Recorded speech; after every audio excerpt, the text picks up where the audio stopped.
Family के छ सबैलाई स्वागत छ हाम्रो न्यू ब्लग च्यानलमा। Welcome to my blog.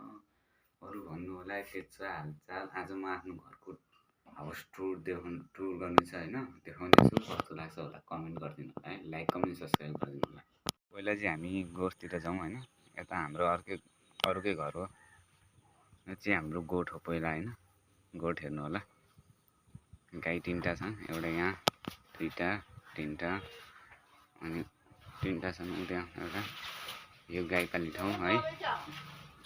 यता मन्दिर अनि यता मम्मी छन् हैन। यता साइकलहरू छ।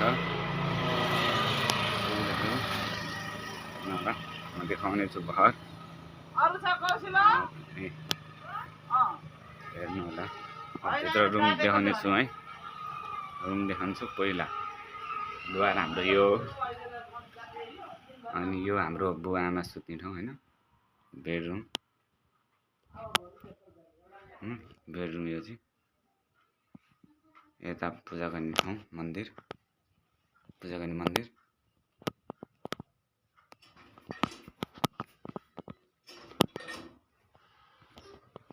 अनि यो चाहिँ मेरो रुम है।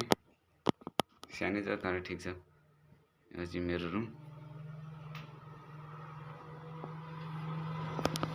अनि हामी चाहिँ यहाँ छौँ भिडियो बनाउँदै।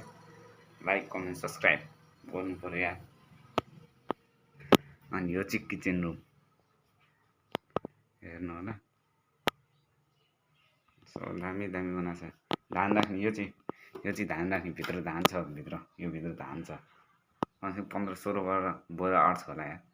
मुसाले पनि भेट्दैन त्यस्तो ठाउँमा राखेको धान। सब बुवाले बनाउनु भयो। हेर्नु होला। प्लाइ सब हानेर हेर्नु होला। यसो जस्ता सस्ता सब बुवाले हान्नु भयो। यता पनि छ प्लाइहरू हेर्नु ल। सब बुवाले हान्नु भयो।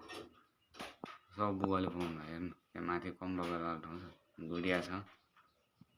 यता लुगा कपडाहरू राख्नु। यो चाहिँ दुइटा मेरो बहिनीहरू के दुइटा।